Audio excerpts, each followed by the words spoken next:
Yeah, that I don't know if I could do it. Yeah, that's your best bet right there. Yeah, I just mentally I don't know if I could get across. I really do want to cross it.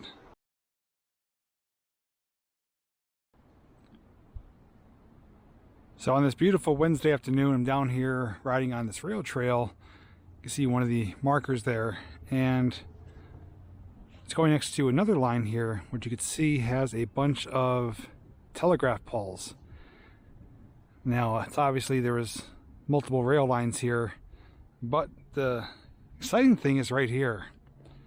That is an abandoned train bridge, and I believe it's accessible. So myself and RJ, who's down there, are going to make our way up top and cross the bridge, give you some views, and share whatever we can about this hulking structure. So I invite you to come along with me.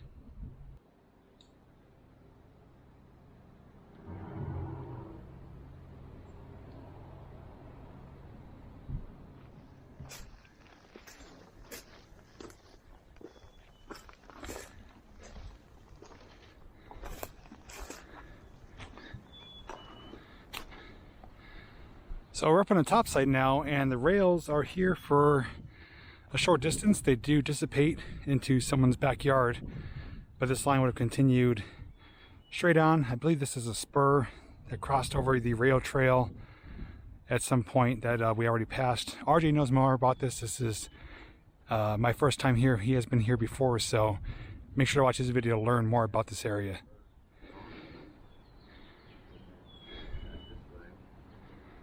Off the top of my head, I unfortunately don't know much about this other than what RJ has shared.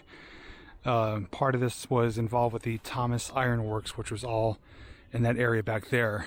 And he did say this was a spur that went over the river, which was going to lead this way over the river and connected to a rail yard in the area.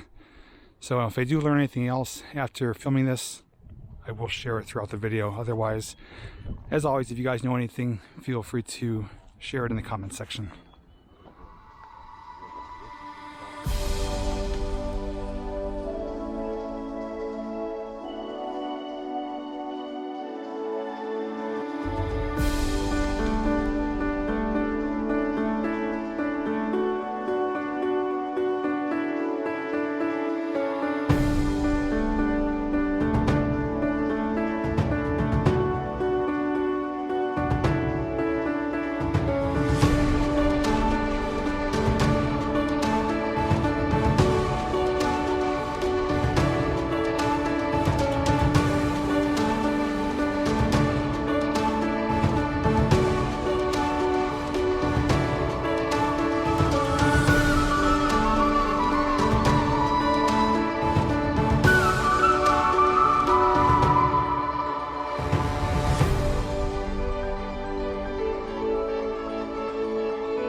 Alright, so we're going to cross the bridge here. You guys already know my feelings on that. I'm going to do it. It's not terribly high. It's not really rotted.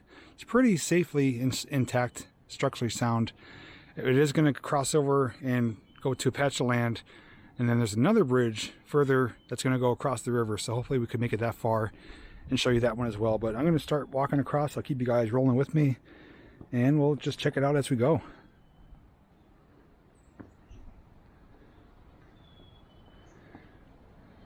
You guys are already noticing too, nature's carpet up here gives it a nice touch.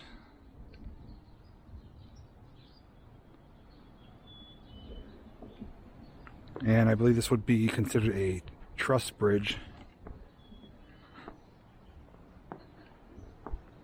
They call this a through truss, right? Yeah. Similar to the one that we did with Jake. Yeah.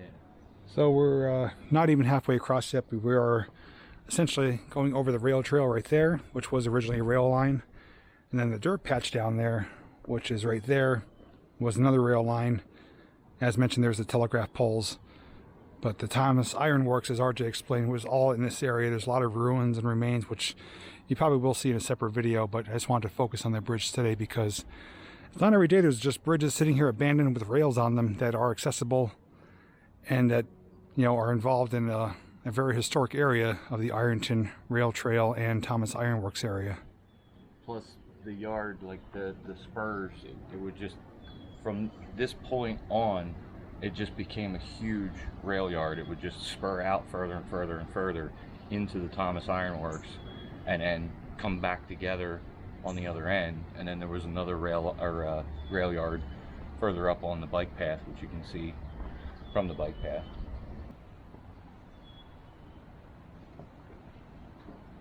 And we're done.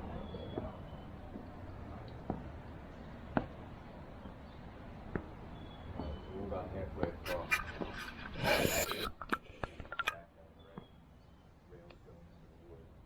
They do end somewhere.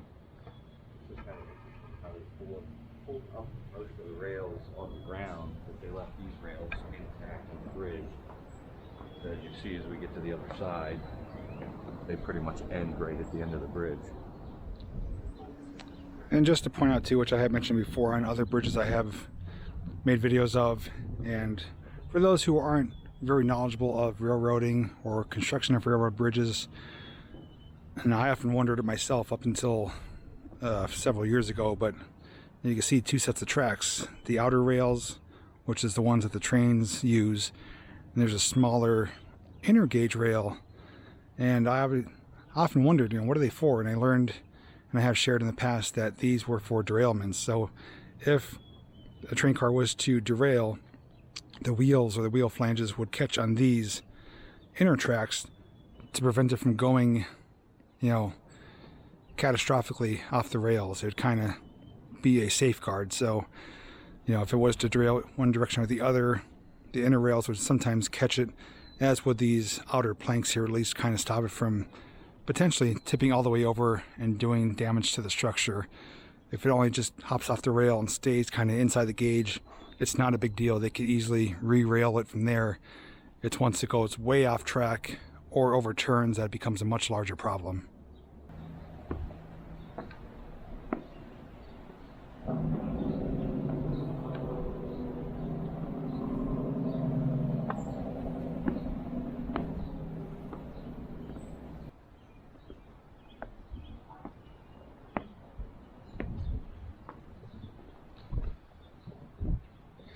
Almost across.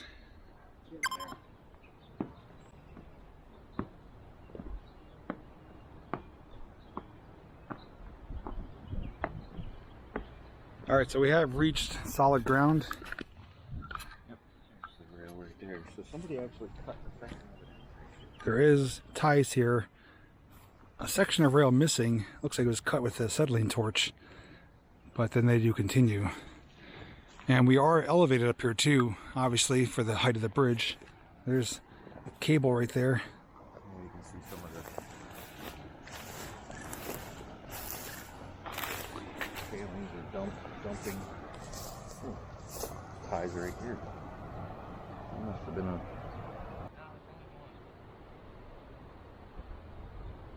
Maybe they were just ties in through and they replaced them. I was wondering maybe for like erosion control. That could be too. My next thought was... Oh, look at it, there's deer. Right under that green bush, there's 3 of them. Or 4 of them. 5 of them. 6.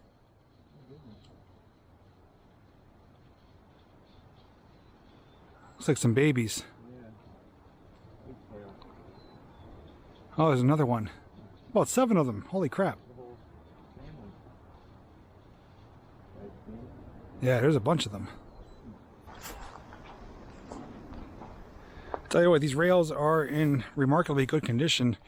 If you were to come through here and clear this out, you could run a speeder on here or a rail bike very easily.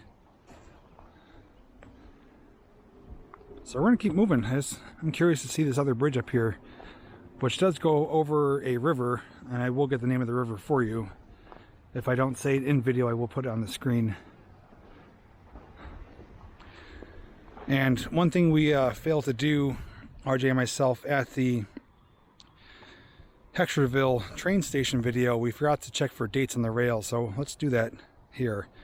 So we did find, well, RJ found some markings here which we're able to partially identify, and thanks to a viewer I did receive this little I'll actually show it on the screen, you can't see it on the phone, a little guide which helps you read the rails as to what the definitions are. So down here, it's probably gonna be hard to see, but it does say Bethlehem Open Hearth 100F, which is probably 100 pounds per yard, I believe. There's several dash marks and then the number 10. So no date here, but Bethlehem steel and open hearth. According to the open hearth is the process of making steel, and weight of rail per yard, so 100-pound rail per yard. So just haven't found a date yet, but nonetheless we did get some information about this.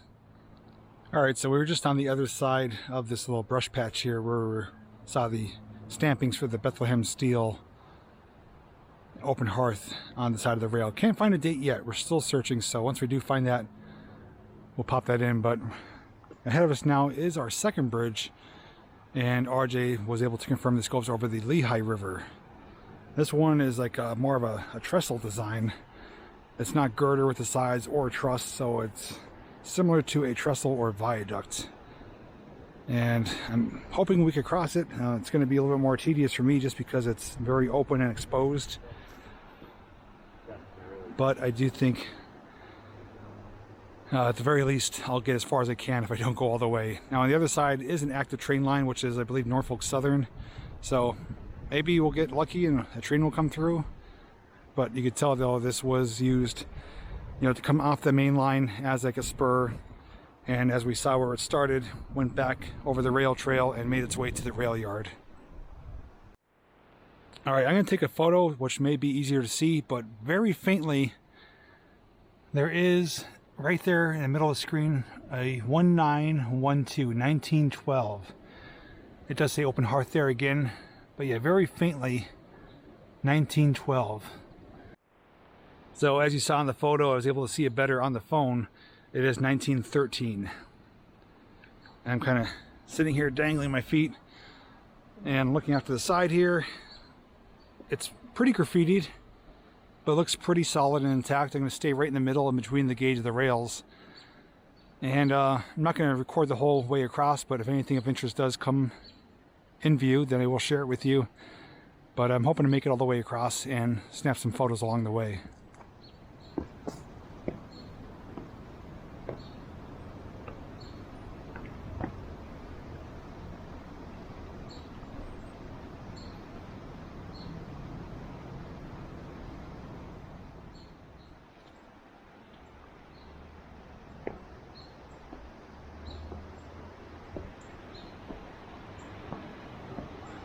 This one may be a bit harder for me. There's bigger gaps here and there's a really big gap up there, so we'll see what we can do.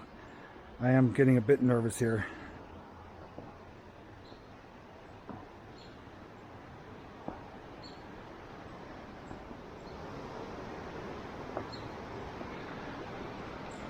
Yeah, that I don't know if I could do it. Yeah, that's your best bet right there. Yeah, I just mentally I don't know if I could get across. I really do want to cross it. Alright, moment of truth. I gotta decide if I'm going to make my way across the steel beam here or stand here in fear. This one and that. Looks like that's it. Oh, Jesus. He's already making me nervous. Yeah, I'm afraid just watching him right there by the edge.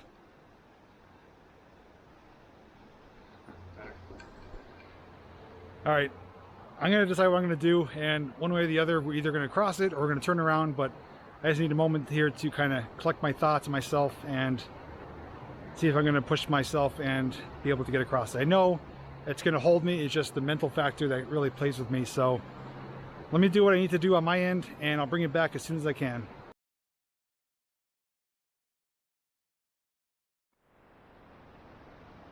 Well, we're back, and as you can tell, I am back at the beginning. I couldn't do it. So RJ is going to go across, so I encourage you to watch his video to see what the rest of this trestle does look like. I'm going to roll some footage right now, which I had RJ film. I couldn't even watch him filming it because it was so nerve-wracking.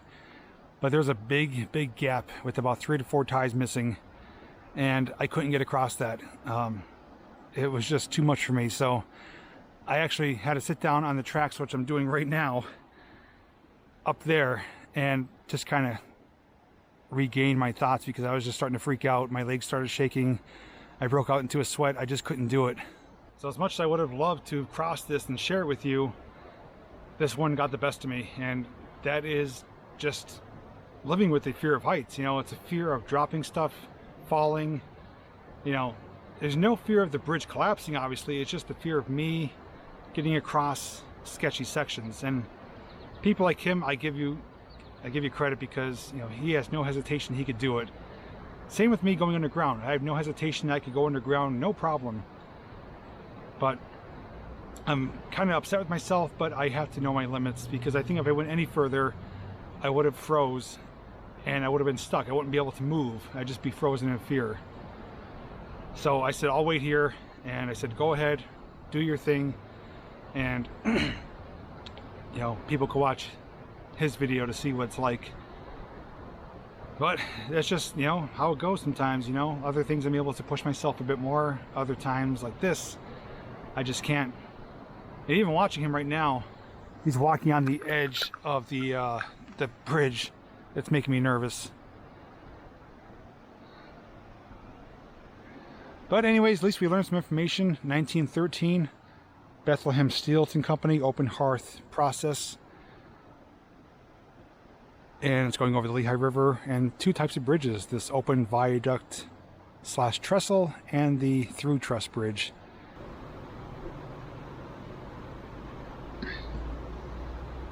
You know what we could do while he's crossing? There's a little pathway here. We could get underneath this section of the bridge, and I'll give you a view from underneath how it looks. So at least it's something that you're going to see other than me just sitting here waiting for him. So I'm going to get up here, make my way down, and we'll check it out.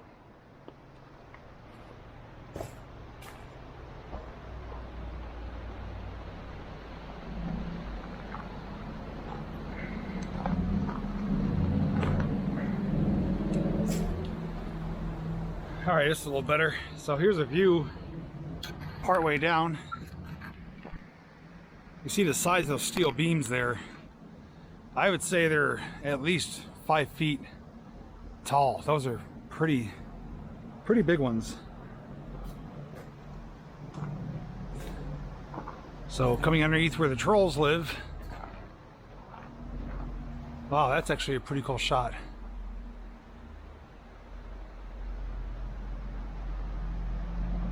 And you can see there is graffiti up here, so people have kind of catwalked along the edge of that beam, which I couldn't even watch them do it.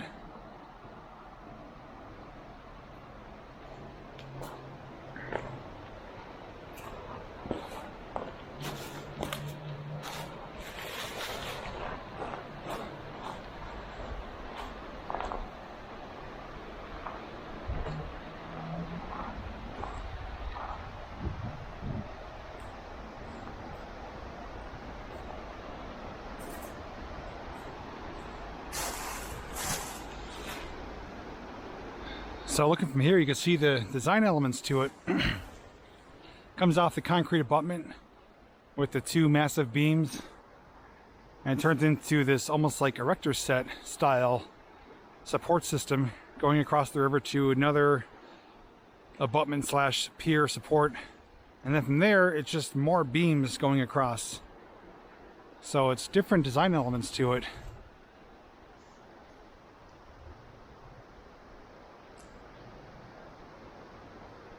And someone says, I love you. Right back at you. And all these little crosses here are, not all of them, most of them are tagged up. People have been climbing them. But this makes for a pretty neat, you know, visuals, photo opportunity. So I definitely will snap a few photos here. I'm just looking at the big, almost like foot of it resting on the concrete, bolted in there. Rusty, but still holding strong. Something says here, I look at the world from a different angle. People change. Even Satan used to be an angel.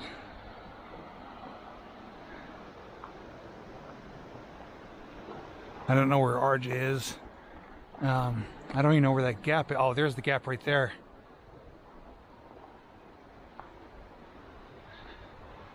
So that big open area there is what I couldn't cross. That was too much for me.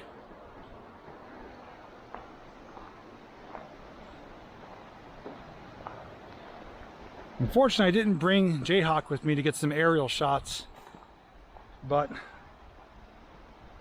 we're at least getting a side profile view.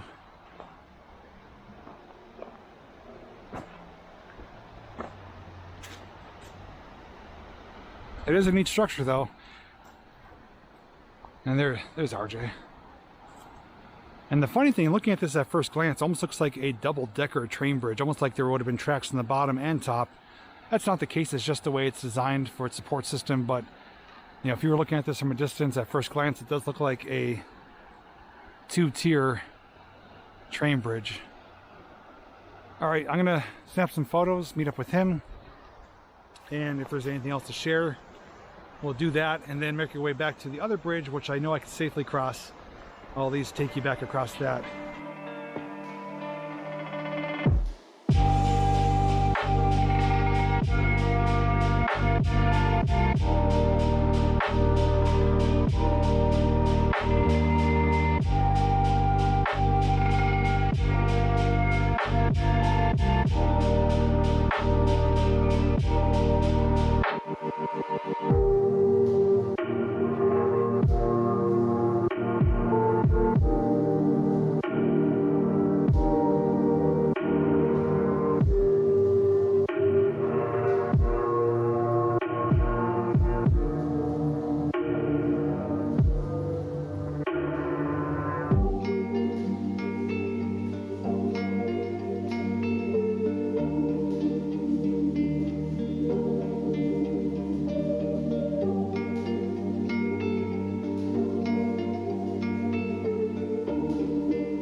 Alright, so we're back, and oh, I just missed something here really quick. There's a post here, and it's made out of rail.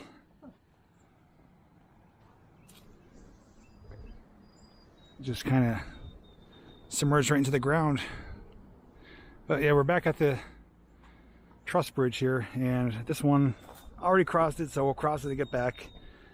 And this one is not really an issue for me. It doesn't have any really major gaps. But yeah, I'm just gonna let you take in this site here for a moment, and just to envision, you know, steam and probably in later years diesel locomotives coming across here, carrying iron ore or even coal for the factories or the plants.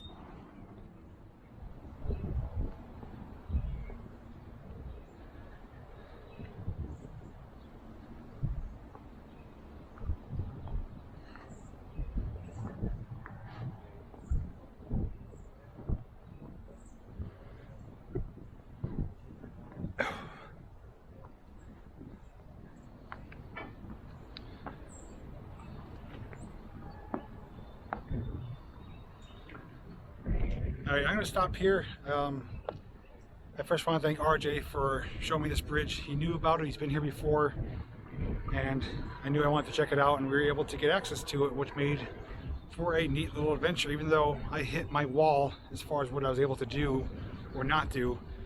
But that's just the way it goes, you know, you have to know your limits, and I'm glad I didn't go across, because I knew if I did, he may be calling the fire department to come get me, because I was just getting to the point where I was like starting to shake and tremble. So You're in luck. I'm a previous firefighter. I got you covered. with that being said though, if you want to see more abandoned train bridges and similar type videos, there will be a playlist down below, and we do have more adventures in store, so you definitely will see us together again in other videos. With that being said, we'd love to hear your thoughts. Leave your feedback down below, and if you haven't already done so, give the video a thumbs up. With that being said, I'll see you real soon in the next video.